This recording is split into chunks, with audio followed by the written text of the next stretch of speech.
Audie Murphy, who still looks like a baby-faced college boy, is one of the greatest heroes our history will ever know. He is one of the few living recipients of the Congressional Medal of Honor, which was awarded to him when he was just 19 years old. Rare and wonderful, though this kind of courage is, it took even a greater and a rarer courage for Audie to be able to say, as he did recently, "I now know that the failure of my first marriage was largely my failure." And then to add, "I've got a long way to go yet, but I guess I'm beginning to get, so I can live with people." A strange statement for a young man to make, but no stranger than the struggles and the inner problems this particular young man had to face on the long journey that carried him from nightmare-shattered nights to the inner peace of a man who has learned how to live with himself. How did it happen? Where did it begin? And why? 10 years after the war, Audie Murphy was an uncertain, insecure person who was sure of nothing but the fact that he didn't belong. He was out of step with everything. He had most of the things he had once dreamed of having, but none of them was bringing him that feeling of belonging which is the essence of happiness. He was rich. He was successful in a field in which few reach the heights he has reached. He had marriage and fatherhood. But none of it was any good. He was alone, cut off, afraid without knowing what it was that he feared. Audie Murphy had known fear before, but not this kind of fear. That other fear, the kind that comes to men in battle, had not left him immobilized. He had been able to function, to make decisions, to do something. This kind of fear left him restless, bored, unable to get along with people.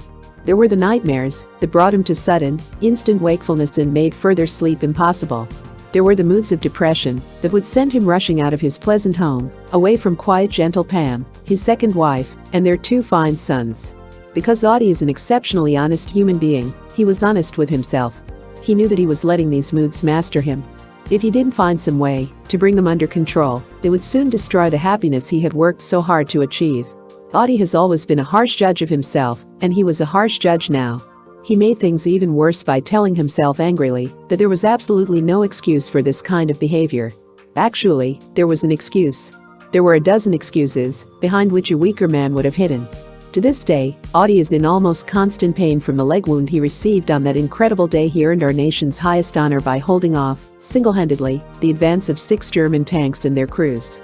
Perhaps you remember the reproduction of the scene in Audie's autobiographical movie, To Hell and Back. All those tank crews were shooting at him, and he was wounded, but he never gave up until the Germans had retreated. What Audie didn't let you put in the film was his suffering from this wound, plus the pain from the neck wound he received during the Italian campaign. He has hip wounds too, which he received in southern France. He doesn't talk about them, nor the real-life nightmares that still haunt him, particularly the one of his closest buddy falling dead upon him, and Audie using that dead body to keep himself from being killed. Audie is also plagued by recurrent nosebleeds and a tricky stomach that forces him to follow the most restricted diet. He doesn't drink or smoke, but many of the foods he once dreamed of being able to eat someday, when he had the money to afford them, are, ironically, now forbidden. Audie's baby face reveals neither his physical suffering nor such necessary self-denial. One of his problems, and one of the things that made it so difficult for him to communicate with others, to feel a part of a group or a family, is his inability to reveal any real feeling. Spec McClure, one of Audie's closest friends, tells about the one and only time he ever saw Audie give way completely to emotion. It was a couple of summers ago, and he and Audie were back at Holtzwith, where Audie had held off those 6 German tanks. The whole village of about 250 people had come out to greet Audie. Nobody spoke any English and Audie doesn't speak French, but the children sang in his honor. The smallest ones danced for him, the prettiest girls kissed him, the older women threw flowers at his feet. Suddenly there were tears in Audie's eyes, and he was throwing kisses to the crowd and crying as he hadn't cried when his mother died, or when his father deserted the whole family, or when his first wife, Wanda Hendricks, left him.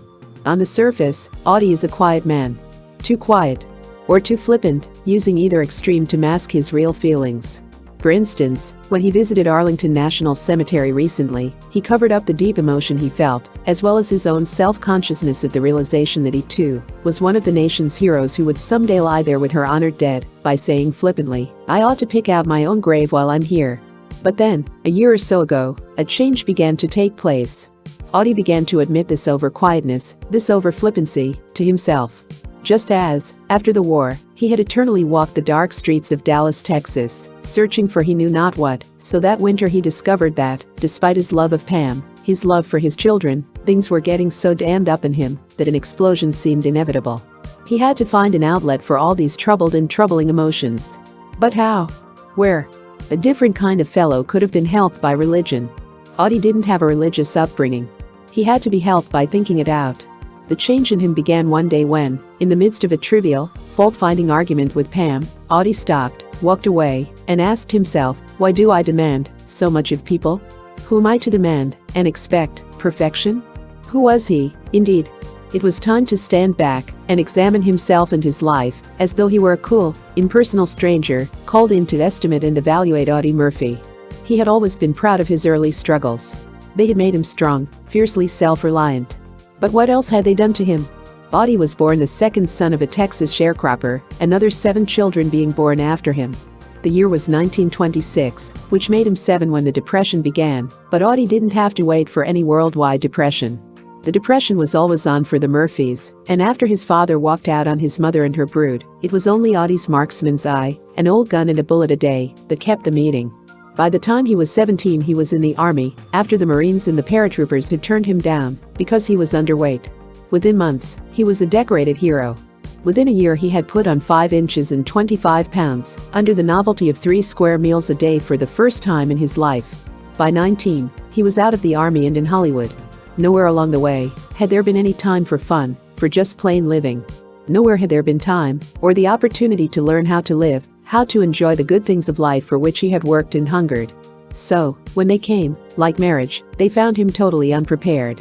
Audie's first wife, Wanda Hendricks, is now Mrs. Jim Stack, and Audie can honestly say, I hope Wanda is very happy. But the breakup of that marriage, for which neither he nor Wanda was prepared, was another embittering experience, because Audie was at that time far from emotionally mature enough to be able to blame himself and not others for what went wrong with his life. It was all wrong, their union, from the very day of its beginning. What did an emotion-starved boy like Audie know about giving or sharing love? He didn't. Wanda tried. She tried valiantly, but she knew nothing about keeping a house, less about cooking, nothing about a husband. The fact that Audie would spend evening after evening in the little apartment they had rented, playing penny poker with his war buddies, was no help. Within 14 months, they were divorced. Audie was so hurt and embittered that he gave away every stick of furniture and never went near the apartment again. Again, he had demanded too much, but he was a long way from being able to see how little he offered in return. Pam Archer, the pretty airline hostess, whom Audie married in 1951, was as different from Wanda as dawn from dinner. She was, in fact, and she still is, very much like Audie. She's a Texan, an orphan. She's stubborn, and she's sweet, and her one ambition in the world is to make Audie Murphy happy. Just the same, she has no intention of being a martyr about it, or of putting up with more moods than the winds. And so, naturally, there were quarrels. There were even rumors of an impending divorce. This was during those dark days, when Audie felt the forces within him slowly mounting, getting out of control, threatening to destroy everything he loved and valued. He saw his boys being small wild men, when he wanted them to be so polite. But he was afraid to discipline them for fear of losing their love. There were the hangers-on who either kowtowed to him too much, because he was a star, or ignored him, because he wasn't the biggest star on the lot. He didn't know how to cope with any of it, so he didn't even try. He kept to himself more and more. And then one day, in the midst of this tormented self-searching and self-seeking, something happened that was so small, so trivial, really, that it almost went by unnoticed. And yet it was to change his life. Audie was out on location shooting for the guns of Fort Petticoat. Going down into the nearby town one evening after the day's work was finished, he saw a man brutally kicking a small shepherd pup. Audie walked up to him and told him to stop it. The man turned on Audie and said sullenly, "Why? He's my dog, and if I feel like kicking him, I will." Audie said, "How much do you want for him?" "I guess about $50. "Fine. You've just sold a dog." Audie picked up the cringing, quivering animal and put him into his car. When he got back to the hotel, where the rest of the location crew was quartered, someone asked him curiously, "With all the dogs you've got at home, Audie, why the devil did you go and buy another one? And who's going to take care of him until you get him back home?" Audie grinned sheepishly and patted the dog's head. "Darned if I know," he admitted. "I didn't think of any of those things. I just saw somebody kicking him, and I moved in and did something about it. I moved in and did something about it." The words, and the impulsive thought behind the words, stayed with him. Yes, he found himself thinking, slowly, wonderingly, that's the way it had happened, and that's the way it has been during the war too. That's why the fear hadn't immobilized him. Someone had needed him, and he had been able to overcome his own fear, his own problems, because there wasn't time to think about them. That's the way it had been in the early days too, when he had had the specter of poverty and hunger to fight, not for himself so much, but for others. Always, all his life, there had been something to fight. And then suddenly, there had been nothing to fight. All the external battles had been fought and won, the war, the fight against poverty, the fight for fame. That's when the fight had turned inward, when he'd begun to fight himself. That's when he had begun to feel that he didn't belong anywhere, that no one really needed him, and to set up those impossible standards. Without something to fight, he was lost. Because he'd never learned how to love.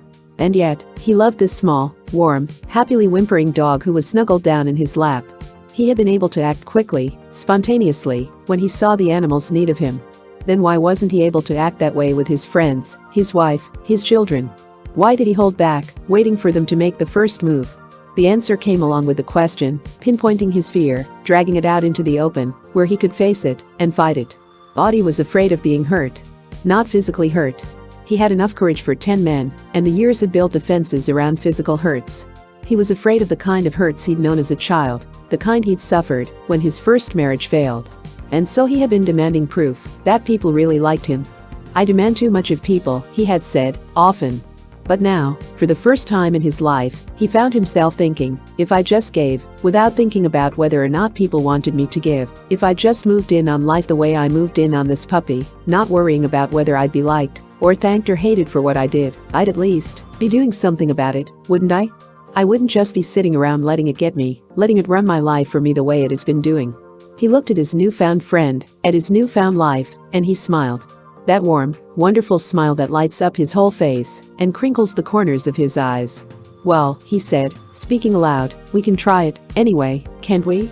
Eric, as Audie named him, is a full-fledged member of the Murphy family, and, like the dozen pairs of mounted Longhorns in Audie's garage, Eric is a symbol of the change in Audie Murphy. Pam Murphy will tell you that those Longhorns get in the way of 4-year-old Terry Michael Murphy and 1-year-old James Shannon Murphy when they want to play. They're also a nuisance and a hazard when Pam or Audie back their cars in or out. Nobody, especially Audie, has any idea of what they might be used for. But he wasn't thinking of anything practical when a fellow he had known in the army came by his house in San Fernando Valley. The man wasn't any particular friend or buddy of Audie's. He was just someone who had been in Audie's outfit back in 1943, in Sicily. But Audie not only bought all 12 pairs of horns, he sent the man away feeling fine, because he had convinced the fellow that the one thing he and Pam needed to make their ranch-type home perfect was 12 pairs of Longhorns. On Audie's personal peril there is a fine press agent, a friend he made almost the first day he stepped into Hollywood. And on the peril of Audie's studio, there is a fine writer, another pal Audie has known from his first Hollywood days. The writer is now working on the sequel to Hell and Back, and he richly deserves the salary he's earning. But that's not the point. The point is that Audie made it clear, either this writer, or no sequel. Nowadays, as he will tell you, he's much too busy with his wife, his sons, his home, his quarter horses, his career and his friends, to have any time left to worry about himself. He's still a creature of moods and always will be, but now the moods are under control, and he's found plenty of healthy outlets for them. One of these outlets is skin diving. In this dangerous sport, he finds the exhilaration and aloneness he sometimes needs. But the thing that really set him free was the realization that the only demands we can be sure of fulfilling are the ones we make on ourselves. When he began to demand of himself that he find a place in the world and that he learn to get along with others instead of expecting others to get along with him, Audie found, as millions of people have found before him, that love and understanding can win over anything or anybody. Eric wagged his tail in full agreement. Photoplay magazine, February 1957.